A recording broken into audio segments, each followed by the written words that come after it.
to run a club called Pokies at the Kuala Motoring, and then Jan had come there one night and she's gone, look, why don't we combine forces? Because with her following and my following, she'd always wanted to do a drag show, always wanted something. Mind you, we never dreamt for a moment that it'd ever get as big as it was. It was just like... It was huge. Yeah, it was just... It started off as a Sunday night venue, somewhere where people would go sit down, and like I'm hoping to recapture with Dougie's Illusions. And yeah, it's a monster that grew, but I mean, we all grew with it. No, they were quite exciting times. Pokey started off with Terry Tinsel, Ross Barnett and myself, with Renee and Graham as guest spots, and by the time we'd finished, I think we had 5 male dancers, 5 girls and myself, and some shows like Women of the 80s and whatever, we'd get extra people. I think one show we had about 20 people when we did the Thriller opening. Bizarre, but I mean, great. I've had a great lifestyle. I mean, because of that, like, I used to work in Adelaide 2 nights a week. They'd fly me over there to work at the Green Dragon and at Armstrong's, and I've gone over to Perth and opened gay clubs there and worked there and sort of been guests of honour at the Gay Olympics that they hold over there. You know, it's been a good lifestyle. I can't complain. And it's fun. I enjoy it. Basically, I just like to see people happy and having a good time. So, and I don't know... That's a pretty good joke. Yeah. Well, that'll probably give me an insight to as much as people go, oh, jeez, you could be a bitch, darling, when I get on the wrong side of it. I basically see myself as a storyteller. I prefer to come out and tell stories and jokes that everybody can laugh at rather than pick some poor victim out of the audience for Bloodsport. That doesn't mean that they can get away with murder. Once they step out of line, well, then I figure, you know, barriers are down, let's go for it. But even though I might sort of shoot back with those things, with me basically in my mind, it's not a matter of being a bitch. I'm one of these people that I like playing on words. Yeah. And this is what somebody had actually said to me ages ago, were you good at English at school? And I went, yes, I was actually. Why? What made you ask that? Yeah. And they said, you have such a good command of the English language. And I'm going, meaning what? Well, there's so few people out there doing comedy.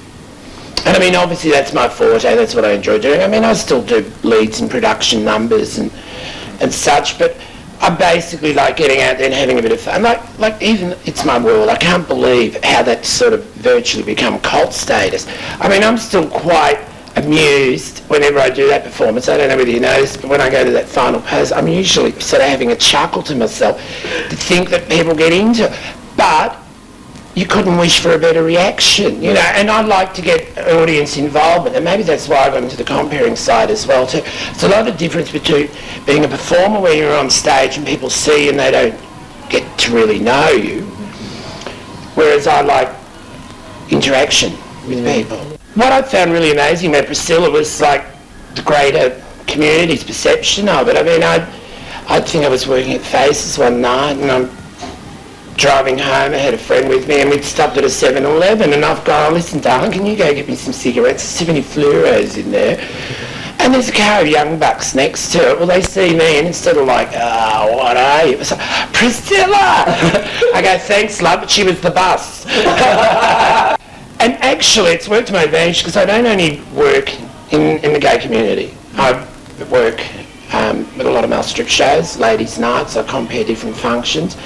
And like even when I was working Illusions for 3 months before the new year, when I'd originally started working, some of the staff would come up to me and they'd go, Doug, do you have a stage name? And I go, yes. And they go, what is it? I go, Mr. Doug Lucas. And they go, oh, you don't have a girly name? I go, no. And I said, it'd be pointless changing it now anyway.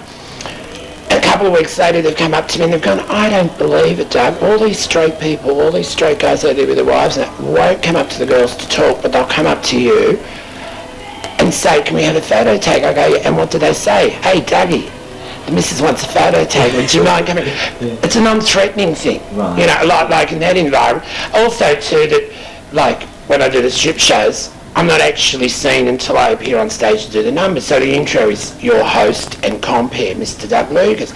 So it also sort of creates a bit of a reaction when I first come out because they're actually expecting a man to come out. Now this is a really tricky question. I mean, I'm the sort of person, I actually like to see performers on stage that look like they've gone through a lot of trouble and a lot of effort. And I like nice costumes and I like a bit of glamour. Even doing comedy, I still like to come out as glamorous as I can and let my talents carry it. But it's very hard for people starting out these days because they don't have the budgets to be able to afford to provide 2 wardrobes. I think if they're going to go out, try and look like a lady, not like a trollop, virtually.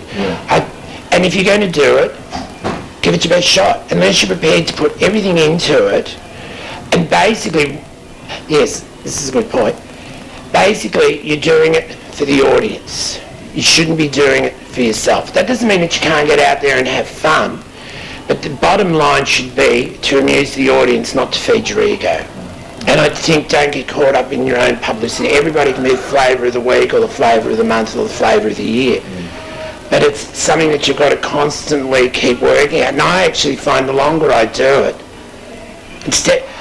in one way it becomes easier, but I put more effort into it because well, I don't know if I'll be in this kitchen, love. I might be in mine whipping up a batch of scones. Look, to be quite honest, I see myself doing this as long as I feel like doing it. This is one advantage with being comedian compere rather than a glam compere, is the fact that you're not so hung up on your looks and you have a longer working life. I mean, thank God that I was never a skinny showgirl, because my career would have been over years ago. Oh, I don't know, with all these modern advances, we can have bionic hips, we can have love. Just hope there's no metal detectors walking through the door. No, I think by then we'll probably have holographic images, so what we'll do is get the old VHS video transferred through, and instead like the old days, I can't make it because you put a phone on the stage and I'll ring my performance through, you can actually have a 3D holographic image do it. Just think of what you'd save on eyeliner for a start.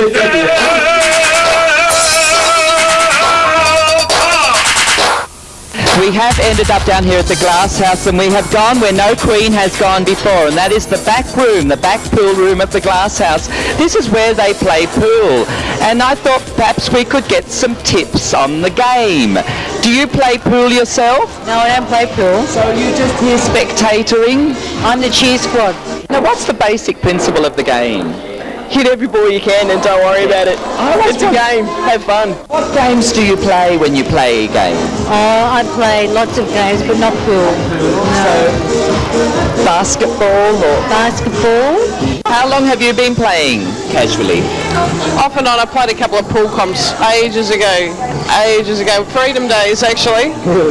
And that's the one where you bounce the ball? That's when you play the... Yes. And I'm retired now. I want to know what your stats are like. I get about 12 points. Have you been involved with pool comps yourself? I've been in a few, Yeah? And how does that all work? Do you kind of get your teams together before you come along? I usually just go to knockouts. What's a knockout? You just go on the night and whoever wins, wins. Did you actually come along here with these friends to play the pool? I come along with 2 other people, yeah. And then you just linked up with the other...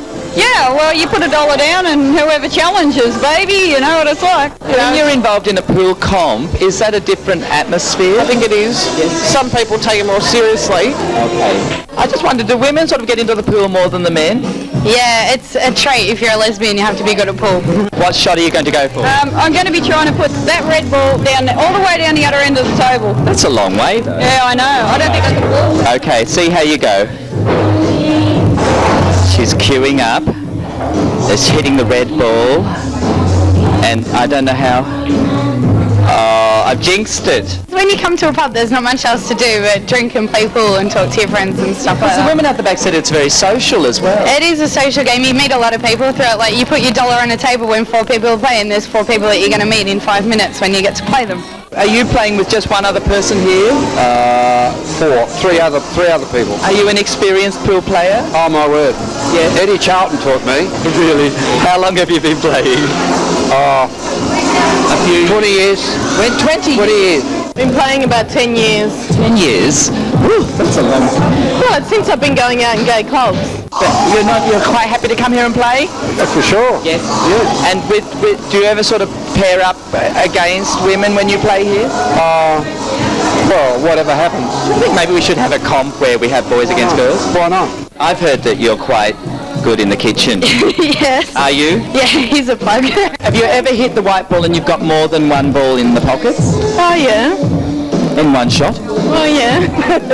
Have you? Is that standard? Well, no, not really standard, no, but it does happen. What's your favourite dish? I'm talking food here. It'd have to be my pan-fried chicken.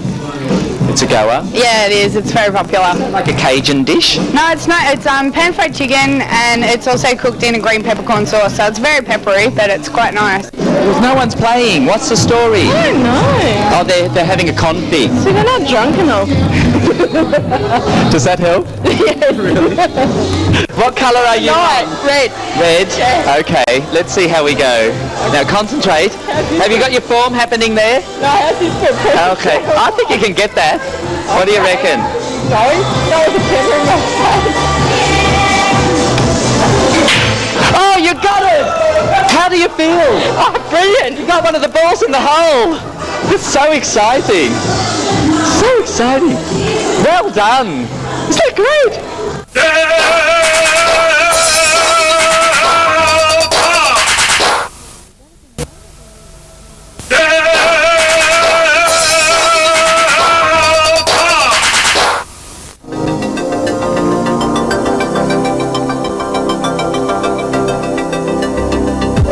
Of course, we're doing a little bit of a story on bonsai gardening today. Yep. And you have some fantastic bonsai plants here. Yes. I had a few questions. Yeah, happy to help. What? It's obviously a very popular art form, is that right? Well, bonsai are extremely very popular thing. People are going more and more to leisure time activities, and bonsai is very relaxing. Any age group can do it, from children right through to adults, and it's just a fun, easy hobby.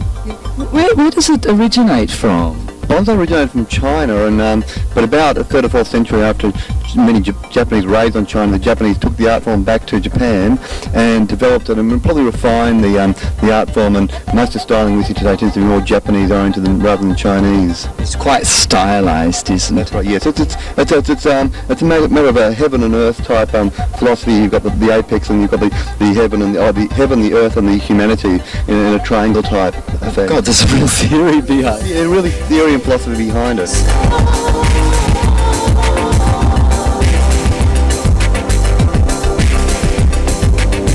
What type of plant is this? We've got a corky bark Atlantic cedar. It was originally started in about 1968. So we're looking nearly 30 years of age.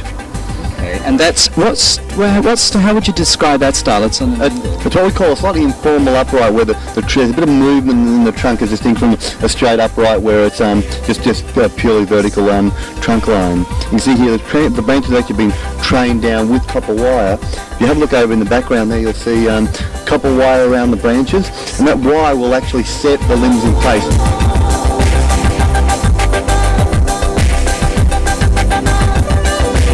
Most people are concerned about where and how to keep bonsai. The most important thing with bonsai, they're not really indoor plants. You can bring them indoors for the weekend, or leave them outdoors for the week. Bring them in for a week, or leave them outdoors for a couple of weeks. But they're not a permanent indoor plant. Some can be used quite well, like figs. A good indoor plant can be kept for a long time. But generally they're outdoors, patio, veranda, shade house or fernery.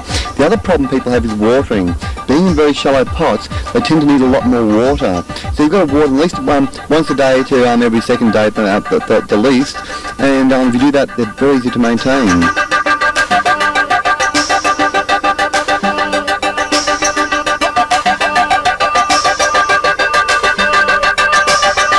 This is a full cascade style. You can see how the tree, instead of being upright, actually will keep tapering down. And these styles can actually cascade for another 2-3 feet long sometimes. And it's a very, very beautiful style. You can imagine like a waterfall, or the cascading effect, or a little tree clinging to a mountain face and it's slowly falling down the mountain. So these trees don't lose their leaves, these? Most of these are conifers. We have a maple behind us here, which will actually be deciduous in winter, but it has beautiful autumn foliage.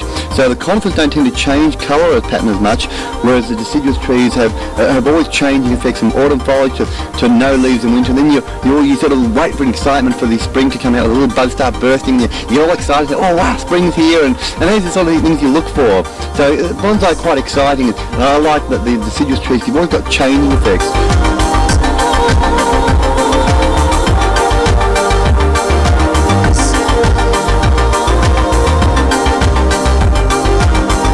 Most people are a bit scared of pruning. It's really quite easy. It's a bit like when your hair looks a bit messy, you've got to get a haircut. Yeah. So we do the same thing with bonsai. Just nip a little bit off, just above the bud here. Yes. You're going to try it right here, just above the bud And there. I'll do that there. There, yep.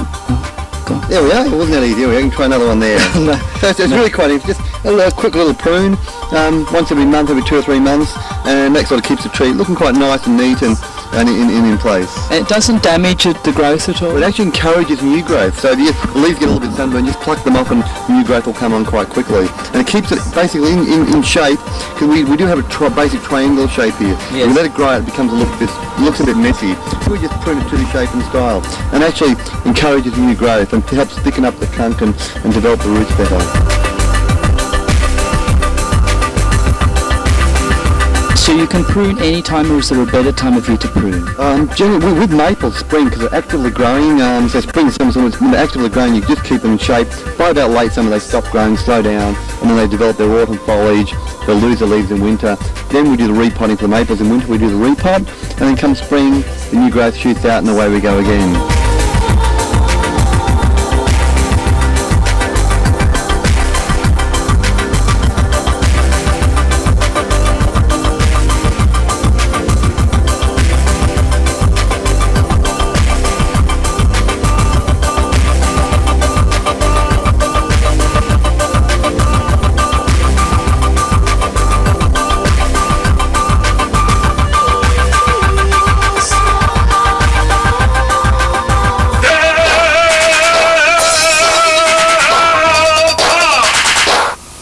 First performance was a performance art in an art gallery in Horsham, and that was the first time I used my body as a medium for my art. I was very influenced by my martial arts background, and any kind of work that came later that has vocabulary that came from the Eastern physical work, like katakali, whatever. It's all covers by.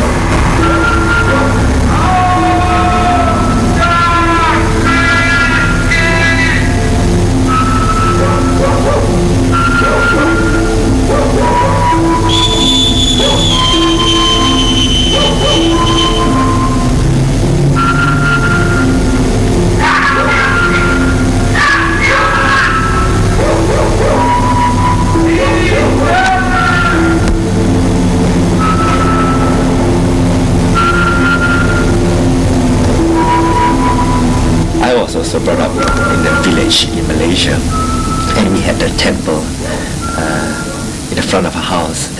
It is a Taoist type temple, and we had mediums and people get into trance 2 or 3 times a week. Really? Yes. In the front of the house? Well, yes, the front part of the house, and they get into trance and they become possessed by different deities, and they do these incredible things, like a monkey god will do somersaults and things, and they're normal country people. But to me at that time, I just didn't think twice about it. It is a style. It is because our work is informed by these techniques of mediumship in Asia. I try to use the same elements, a soundscape that's hypnotic. So the audience will have to be drawn in, and by drawing them in by the body, we have to learn a whole different language for the audience, even though they're not used to that language. Yeah. And so it is a dilation situation. It is what we call in the East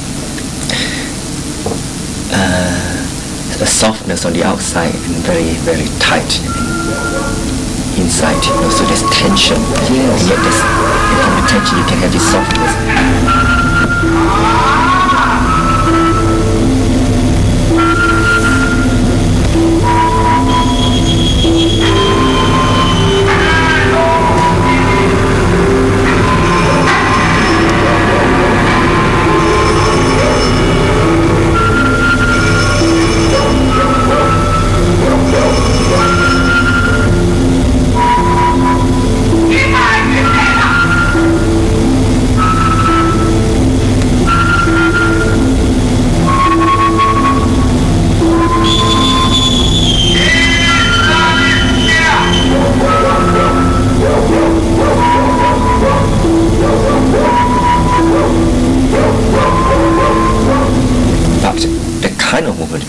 is the quality of it. It's a bit like the No Theatre when they say that after years and years of experience, a very good note dancer can just walk from one point to another, and it's so beautiful. Yes. But then the walk to him represents a whole life, and only a very skilled dancer can walk like that. Yes. So it is minimizing expression, subtlety, but maximizing quality.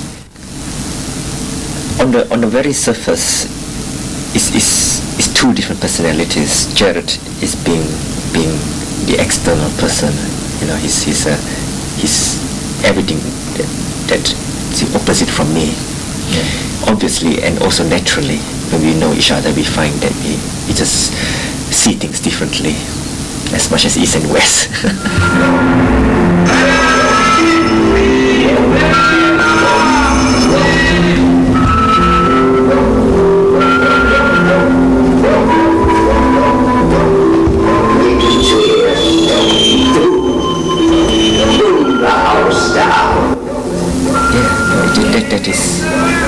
That is literally in that story. It is about it's very Jungian.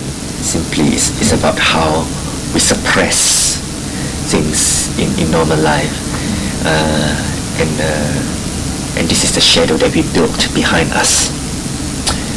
And in front, you might be sitting on a chair, just as Jared is, but the whole behind there is a whole lot of shadow you carry along with you.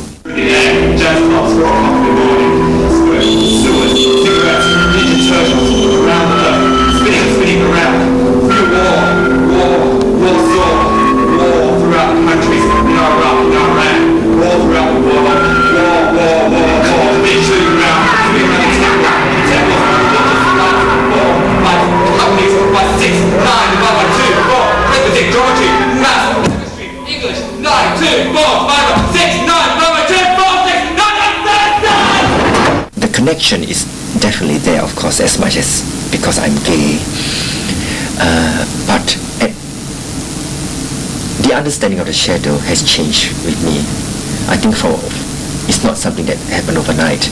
I've always been interested in this area of bridging these two areas, the conscious and subconscious, and the study of Eastern shamanistic practices. One makes you think about how they deal with that themselves.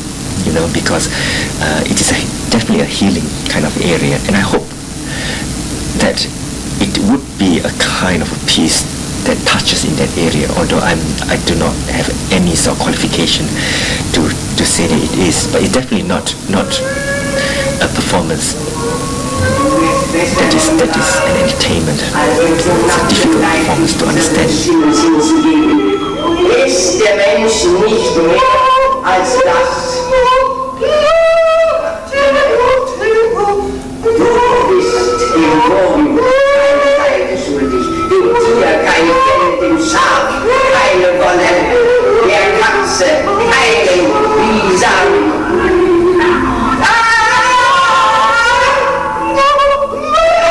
Von uns sind die Künste, du bist das Beweis. Perhaps I'm expected to do a kind of gay performance. I said, what is a gay performance, At the end, of course, we just have to be ourselves. But and I think that the area we covered goes across the board. But one night in particular, we had a poem before our show, and it was about somebody's life in a prison in Tasmania. It was a very strong piece. Somebody read a poem or a reading, and the audience was set in a different mood. And when our piece came about, it linked as if they were both one piece, and the agony the person go through, and the longing of these prisoners were all illustrated in our work like so clearly.